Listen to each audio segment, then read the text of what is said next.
Hi, welcome to the Three Times podcast.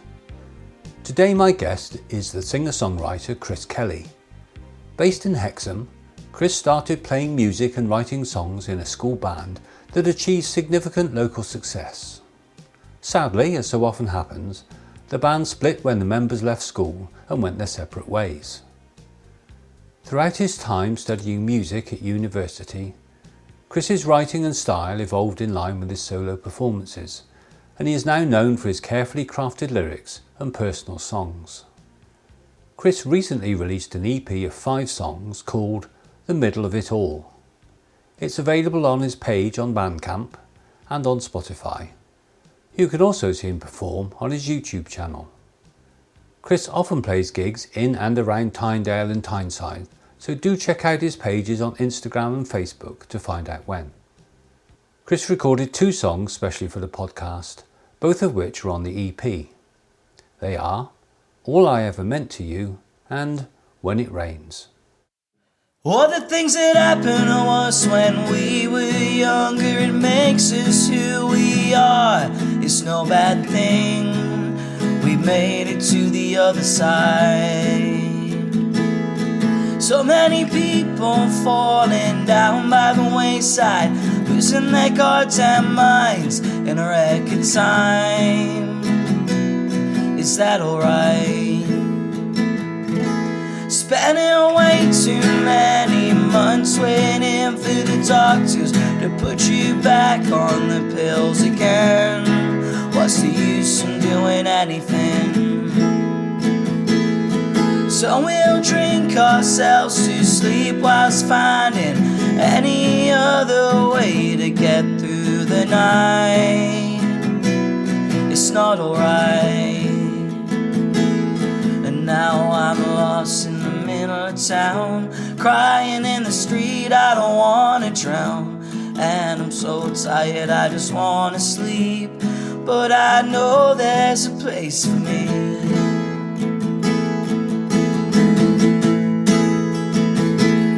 I know I like it when it rains, but Lord, I'm tired of the pain. I wanna fly. Is that alright? I'm so sick and tired of all my friends waking up and crying on the other line. It's not alright. And now I'm lost in the middle of town, crying in the street, I don't wanna drown. And I'm so tired, I just wanna sleep, but I know there's a place for me. Now I'm lost in the middle of town, crying in the street, I don't wanna drown. And I'm so tired, I just wanna sleep, but I know there's a place for me.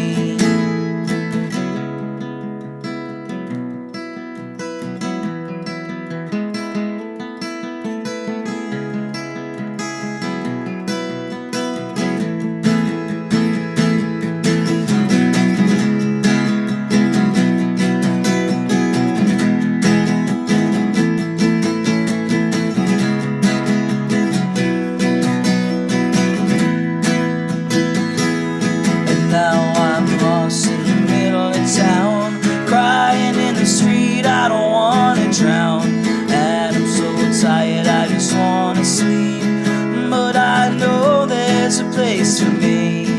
Now I'm lost in the middle of town, crying in the street, I don't wanna drown. And I'm so tired, I just wanna sleep, but I know there's a place for me. Yes, I know there's a place for me.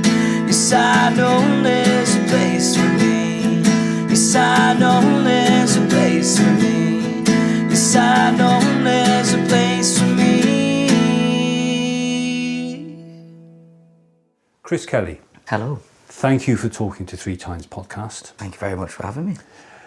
When did you first realise that music would be a big part of your life? It's always been a part of my life. My earliest memories of music was being in the car with my dad and him playing Queen's Greatest Hits was the first musical memory of mine when I was very little. And then when I started school, being in someone else's parents' car playing the same CD, and that's when I realised, people like music. This is a thing that people do. So that was my first introduction to music. And then I started playing guitar when I was 7. All right. And, just carried on. And then it wasn't till I was a teenager when I started singing and writing songs. I formed my first band when I was in high school. That's when that was kind of the shift for me, when I was probably like 15, 16, of, starting to gig and perform. That's when I realised this is the thing that I love, especially songwriting and live performance. Yeah, so was there a lot of support at school for music at that time? Yes, but in the sense that there was a lot of people there to help you, learn and how to be in a band and how to, sound good and learning the instruments and all that. But then the other side of that though with school, it was never you were going to do it as a job, but they were supportive in us being as good as musicians as we could be. But and then cut off when it came to sixth form. Yeah, I remember going my meeting with the team that help you find what to do after school. Said, what do you want to do with your life? And I said, I want to be a musician. And they said, okay, so we're looking at teaching then. And I didn't mention that once, actually. So that was that kind of level when it came to careers. But there were also the music department at the school were very supportive of us and our band, and sort of provided us with quite a few opportunities locally. So what sort of music was the band playing? So that was like a very indie rock kind of band. We were like loud, and it was very fun, very fast paced, all that kind of stuff, which is not really similar to what I do now.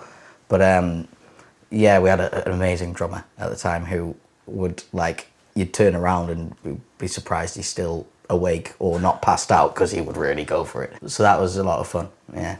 So was this the band Blind Buffalo? It was, yes. You can see I've done my research. Oh, that's impressive, yes, yeah. And you actually did quite a few prestigious gigs, didn't you, with that band? We did a lot, yeah. Sort of, certainly in Newcastle area and Sunderland, we did a lot of things with the Clooney, and then there's an organisation in Sunderland called The Bunker, the community interest company. Yeah. They have a rehearsal space, studio, venue, and they also put on gigs. So they certainly did at that time anyway, and we worked with them a lot.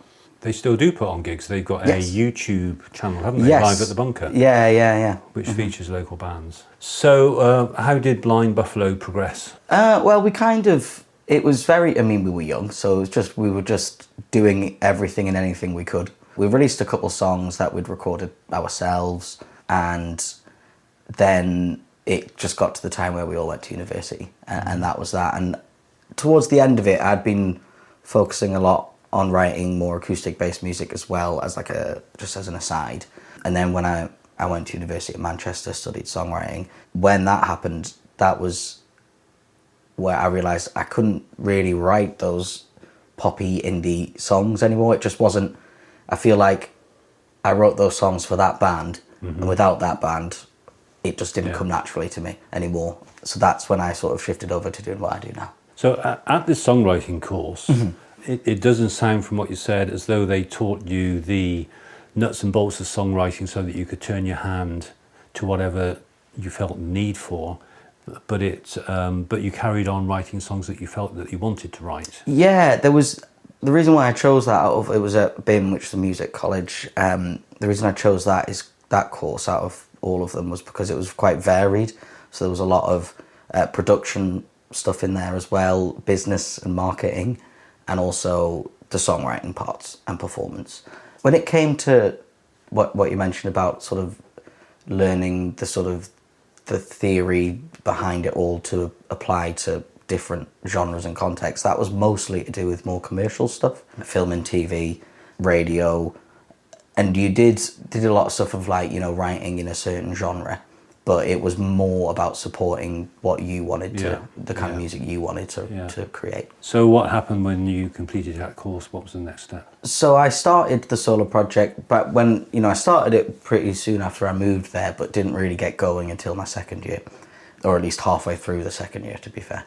And that's when I really started to perform the songs live. So it was probably 2 years of gigging pretty constantly and consistently.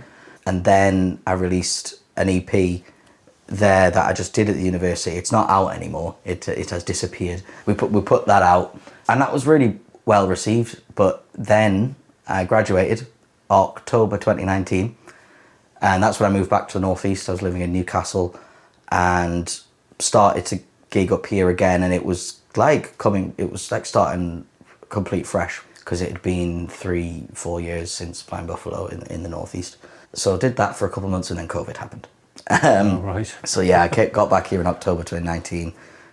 A few months past, obviously March 2020. But I was, obviously, the gigs just disappeared completely. But that's where I found I was writing and recording stuff I was really, really happy with. And so that's when that previous EP went by the wayside. Not because I disliked the songs or anything, but it was more just the production and the quality of it. I know I could do better now, so a couple of those songs are going to come back in the future. But that's when I started to write and record the stuff that's on the EP that just came out at the end of last year. I say just came out, we're in May now, aren't we? At the end of last year. And that's kind of been the focus of the music I make now moving forward. I'm working on the next record now. So one upside of the lockdown and stuff, it was the time to really find that sort of the recorded sound, because I'd spent so much time focusing on live and gigging. Didn't really spend much time in the studio, so that was kind of the first step after university, going into COVID and doing that. From what I've read of musicians' responses to COVID, they fall into two camps.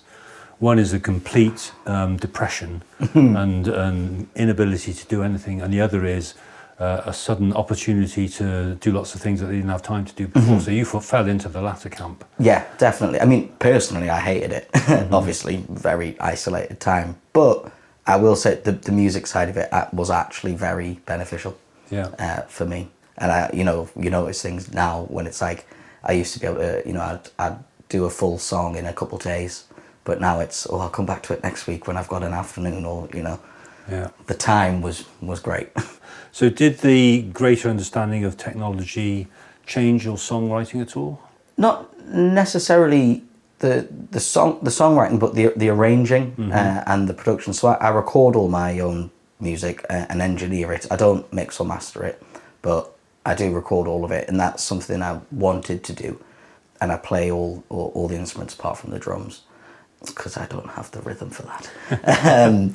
But I definitely learned a lot more about the production side and the recording bit, which has been really valuable. And I think that could be transferred into many different areas. And it's nice to be able to have that sort of control. It's the one of the benefits of being fully independent as an artist is you can do what you like. And it's also financially a better system than hiring a studio for a week.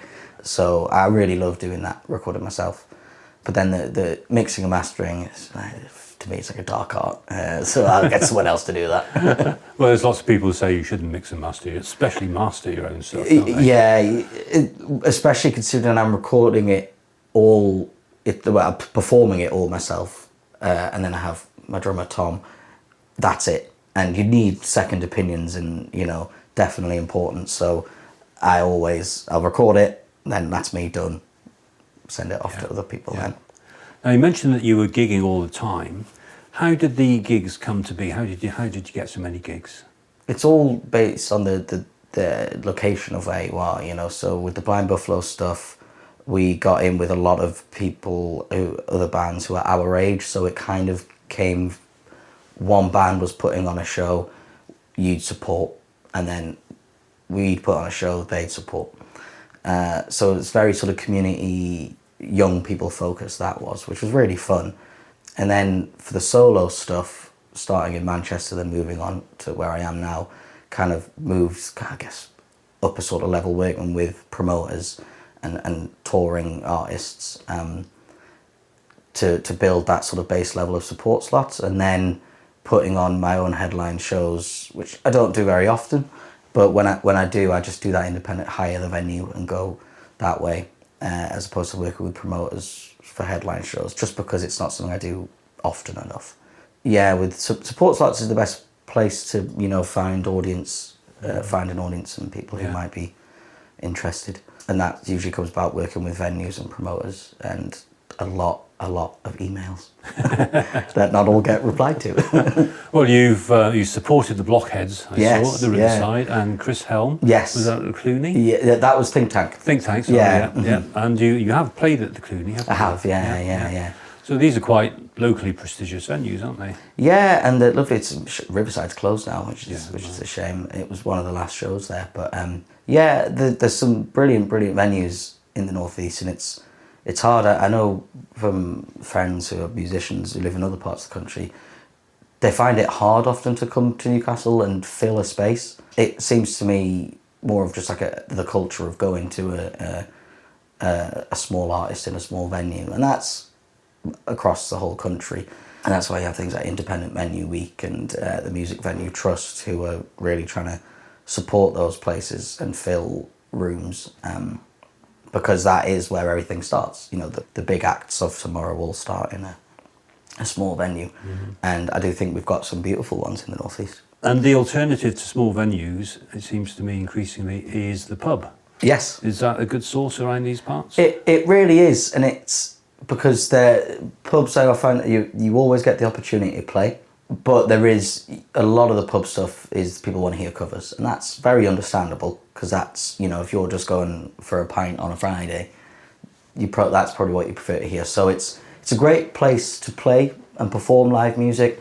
When it comes to, like, if you're going down the route of original stuff, I think you have to be kind of clever with the pub stuff. You know, you can do like something like a themed evening, you know, an evening with type situation, few covers, few originals, just because it suits the audience and the venue better. But there's always a great opportunity to perform in pubs. Pubs are great. And you mentioned that your music changed a bit after your songwriting course.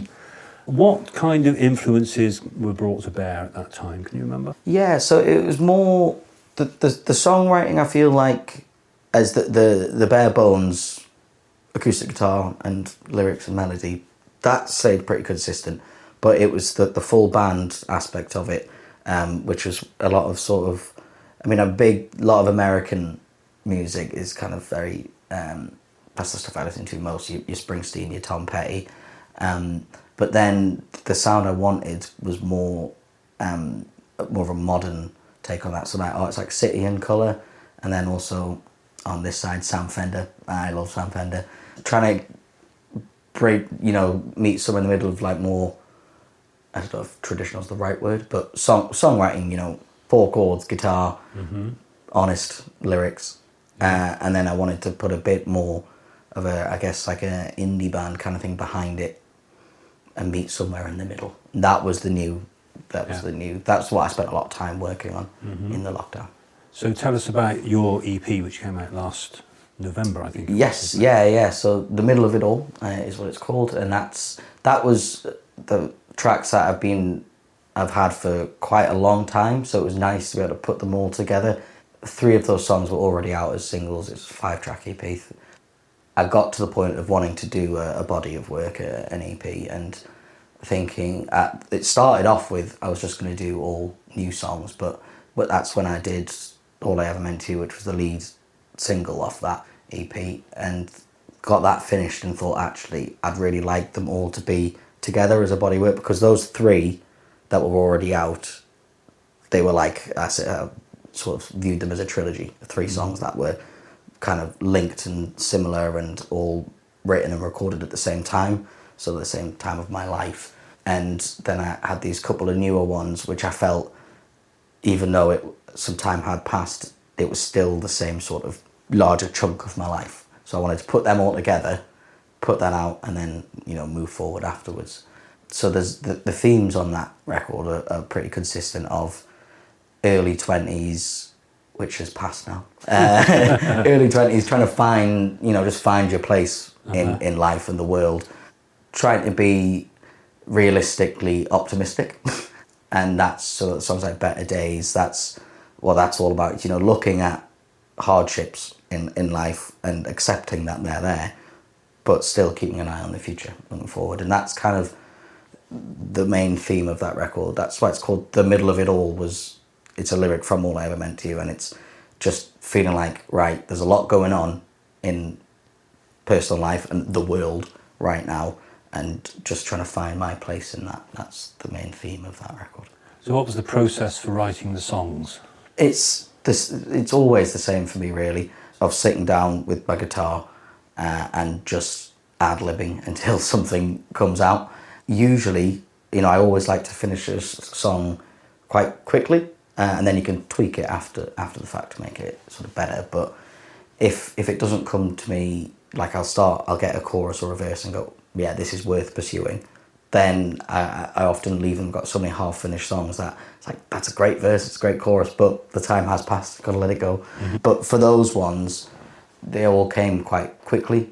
I'll kind of just strum and ad-lib until I find a couple lyrics that I like, and that's when I actually then start to think about it, and it's not just sort of subconscious. And go like, well, what am I talking about there? That's what I'm talking about, and build on that. I was listening to your EP this morning. Thank you. And it struck me that there's a very strong continuity of sound between the songs. How would you describe that? I mean, that's the new thing I think I've been talking about, which is nice to know it came across. I mean, it's the consistency of the instrumentation was important. I feel like because as a solo artist, you're not constrained to like 4 members in your band. And that when I started it out, I was like, oh well, I can we can have all the violins and a plethora of percussion and 5 singers, and that's great. But with this record, I did actually go, right, it's drums, bass, guitars, and keys. That's it. And I feel like that probably helped to create a sort of consistent sound. Mm-hmm. And I've stuck with that moving forward as well. Yeah. It's good to set some sort of limitations on what you're doing, so you do it to the best of your ability, I guess. Yeah, it certainly sounds live and not overproduced. I mean, I doubt that you recorded everything live, but it doesn't sound as though you sat in the studio for about 12 hours afterwards tweaking this and overdubbing. Yeah, no. So all the drums were done in a studio. Actually, my drummer that I met when I was in Manchester, he was in a band at the time that had a rehearsal space. So he recorded all the drums there in Manchester, sent them over to me, and then the rest of it was all in my bedroom. Mm-hmm. Yeah, well, clearly it works. Yeah, I find, to be relaxed is really beneficial when recording. The next EP I've actually done some time in the studio on that one, just because the opportunity came up to do it, and that was brilliant. Actually, I really enjoyed it. So it's nice to have, like what I was saying earlier about having the second opinion. The environment of a studio, it can sometimes be really inspiring, but also sometimes a lot of pressure. And I like to avoid all stresses and pressures in life, not just in music. So that's why I like doing it myself at home. But just, I feel like the experience I've learned from that is I'm still going to do it in that way. It's also the most affordable way. But have more of an input from other people. Did you find it difficult to accept other people's comments? I definitely did. Mm-hmm. But now I'm in a position where music-wise, or career-wise anyway, it's been relatively stagnant as of late when it comes to, like we mentioned earlier, streaming figures, which are important to some people. And sort of the size of the gigs are, again, staying the same, which is no bad thing. I'm loving all of it. But at the minute, I'm happy to take any input from other people to try and just, reach that next level. Yeah. I guess it's hard to even know what the next step is sometimes, isn't it? When you're quite well established and people know your name, and as you say, you're reasonably content with what's happening. Presumably, the next step, if you choose to take it, would be quite a big one. Yeah, it's a really strange position to be in, to feel like I've done all I can at this level and wanting to go on to the next, but if I knew what that next thing was, it would have probably happened. But I don't know what that next thing is. Do you know what I mean? So it's sometimes you feel like shooting in the dark. But I've always said to myself on the moments where you feel like, you know, is this working? As long as I'm writing and releasing music and gigging regularly, that is the core of what it's all about.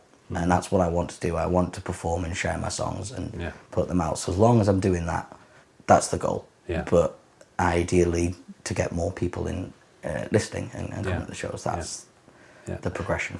Well, I'd like to talk to you about social media and streaming in a moment. But before we go on to that, while we're on talking about your EP, I was struck listening to your EP that it's mostly upbeat. I mean, there's a bit of reflection in a couple of the songs, isn't there? But mostly it's fairly an upbeat EP. But on your Bandcamp page, you describe yourself as a distributor of sad songs. And the artwork for the cover of your EP is you standing in the field with your back to the camera. Now, is there kind of a paradox here? I think that's certainly where I've been previously, and I think maybe it's just a case of actually I've moved on and I'm probably in a better place. You know, music, obviously when you're writing songs, it's so personal and it all ties in, for me anyway, to what is going on personally. And that record, I think, because I held on to those songs for so long, that's where I was at the writing stage, and then come to releasing it. And, you know, all the tweaks I've made and slowly and incrementally over the years of having the songs probably evolved into more of an optimistic and positive sounding thing, where it wasn't where it started, but that's, I think it's a good thing that it evolves and changes. And I think moving forward, there will be a kind of different sort of view. And, you know, I mean, marketing, branding, all that kind of wonderful things. That's kind of, it's nice to go from that's where I've started, and then it's kind of evolved and changed. It's good to know that the sound actually reflects that. It's difficult, I think, isn't it, to have any sort of conscious control over what happens, because especially I think for people who are creative, they put so much of themselves into their work that sometimes you are very upbeat. It's almost like being manic for a couple of months, and then you're plunged into the depths of despair for 6 weeks because nobody's taken any notice of what you just did. So it's kind of a roller coaster emotionally, isn't it? Yeah, it is. And I was talking to the songwriter just yesterday about pretty much the same thing of when I write a song and I'll think to myself, oh, that's got a certain vibe, like, oh, that's quite Springsteen-ish. Then I'll show it to someone else and they're like, oh, like a lot of, more so in Blind Buffalo, not so much anymore, but people used to compare us to the Smiths all the time. I was like, that never came into my mind at all. And when, you know, the feedback I've had on the solo music, it's you know, positive and lovely and nice and very, very gratefully received. But it's never what I intended. It's really hard to write, you know, when you're writing, you know, bios but also like applications for gigs and festivals. It's always like for fans of, and you know, I know who I'm a fan of and who I have in my head when I'm making the music, so that's what I put down. But it's all, you know, the listener's perspective rarely lines up with my own.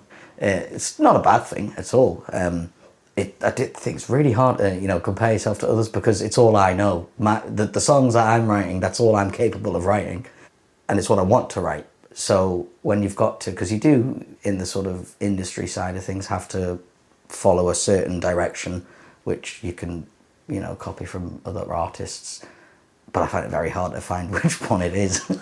You know, all the probably 90% of the comparisons I've ever heard about myself they've not been in my brain at all. So would you say that you write primarily for yourself or for other people? Primarily for myself, certainly at the point of acoustic guitar and it just being me. I love that process. It's great, and I keep it separate from the production and the bands and all that kind of stuff, just that solitary thing. That's where it all starts off, and that is for me.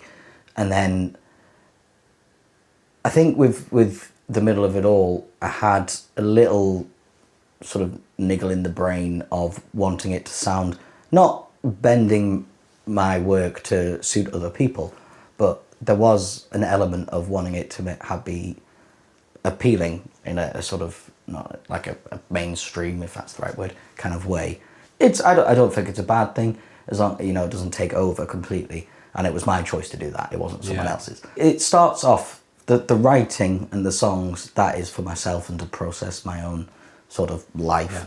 Then the stuff afterwards is when I start to think about other people.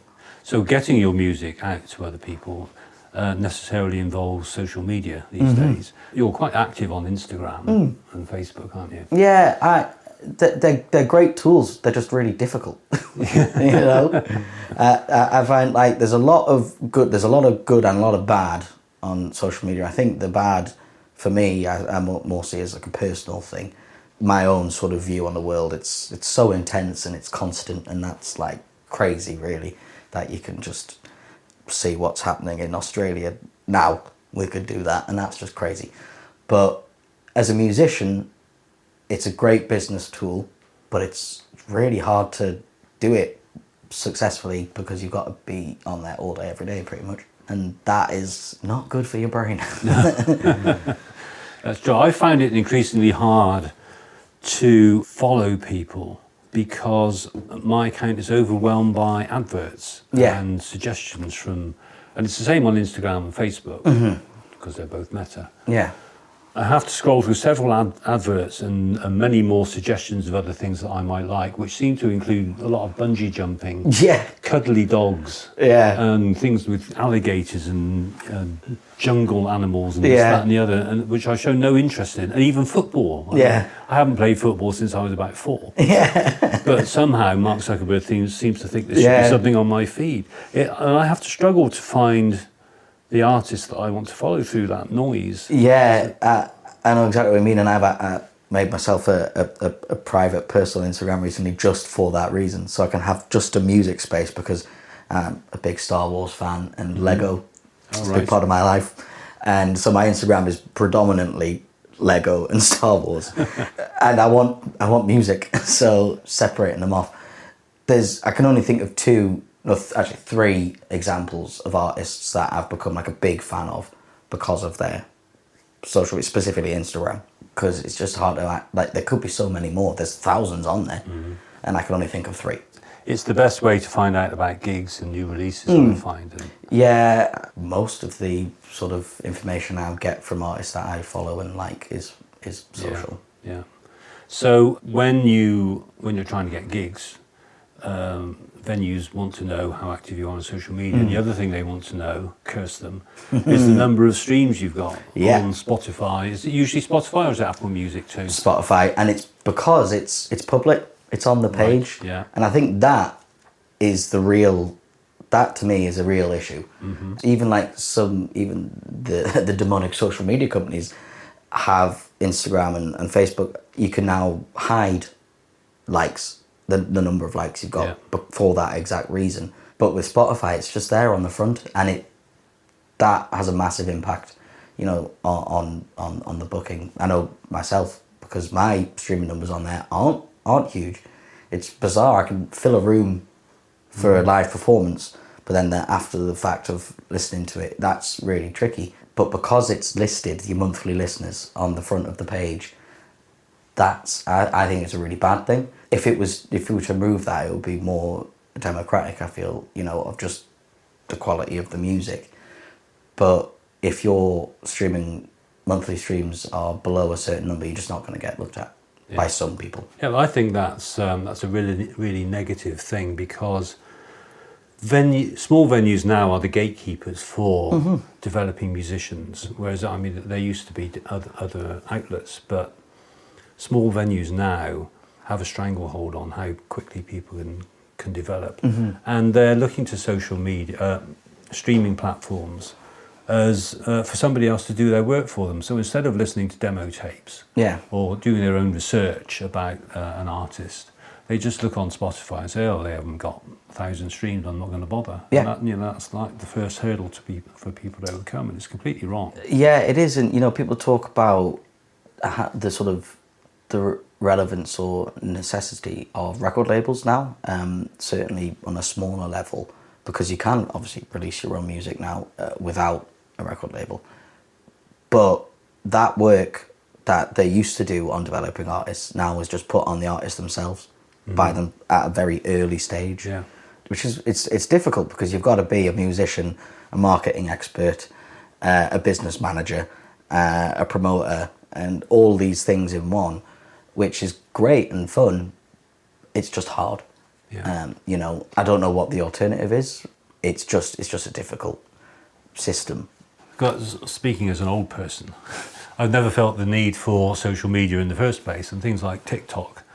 I just get so frustrated with the format. Yeah. I can't look at it for more than a minute. Yeah. And that's it. I'm done. Yeah, well, that's what they call the brain rot. They call it. It's just mindless nothingness. Exactly. Which I get sucked into every day. You know, you're like, ooh. Yeah, it's hard. You know, because that's like, again, that's more of my sort of personal sort of getting sucked in, and it's like, oh God, that was a waste of an hour. But you need to be on there for music. You just have to be. If you weren't, no one would take you seriously. And it's all about the frequency of how often you post. So if you're on there to post and like do sort of work stuff twice, two, 3 times a day, you're going to get sucked in as well.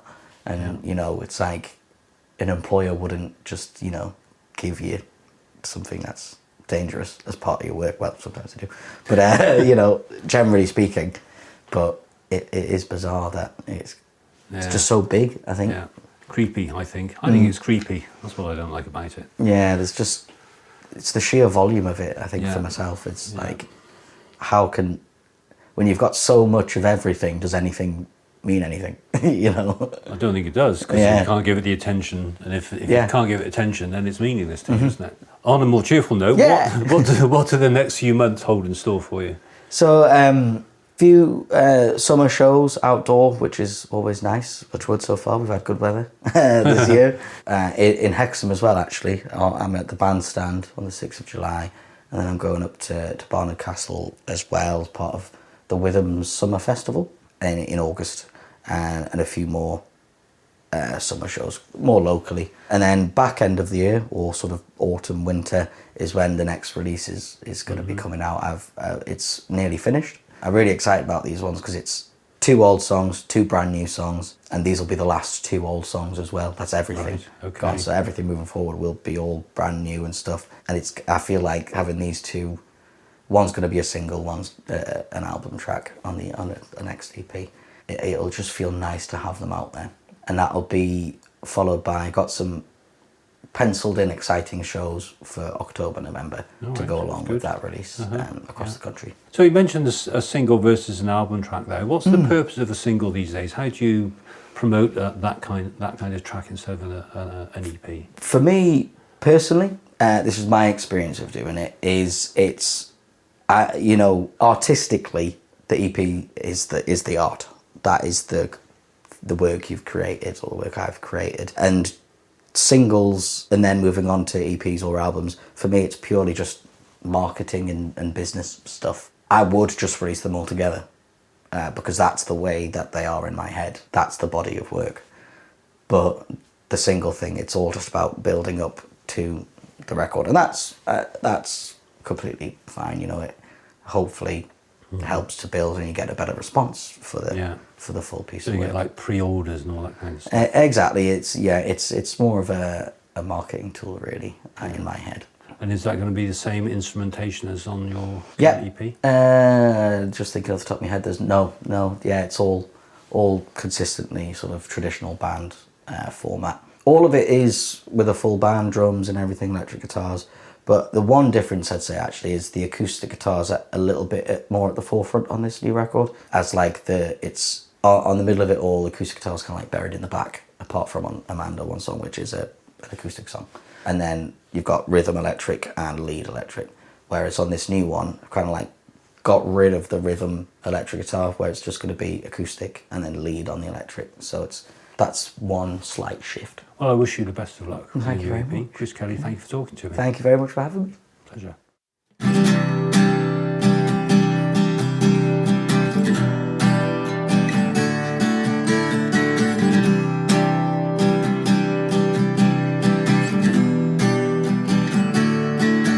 Did you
asking if you wanted to share your bed, or did you fight it over all the things we did? But now you've got him. Is it better than I ever was?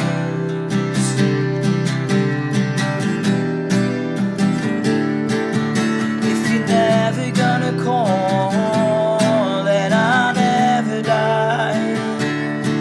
'Cause I love you for all my life. If you wanna try, I'll be here waiting for you tonight.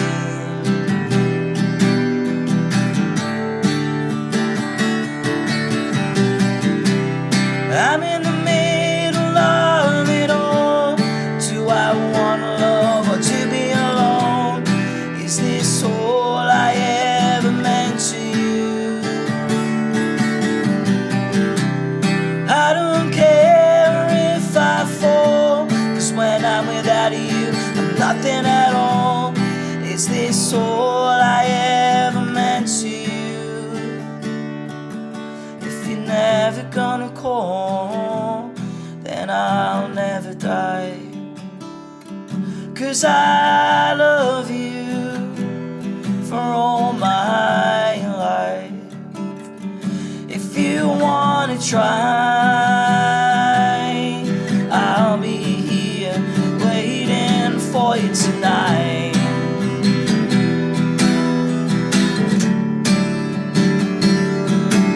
If you're never gonna call, then I'll never die. 'Cause I love you for all my life. But if you wanna try, I'll be here waiting for you tonight.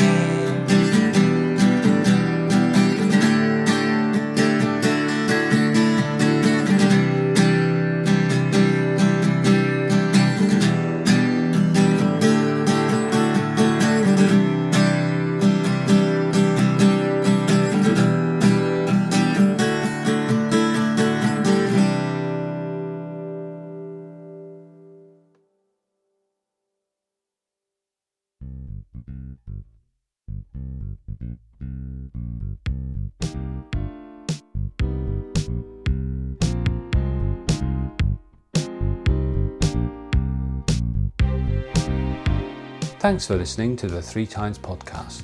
I hope you enjoyed this episode. Please subscribe and tell your friends about it.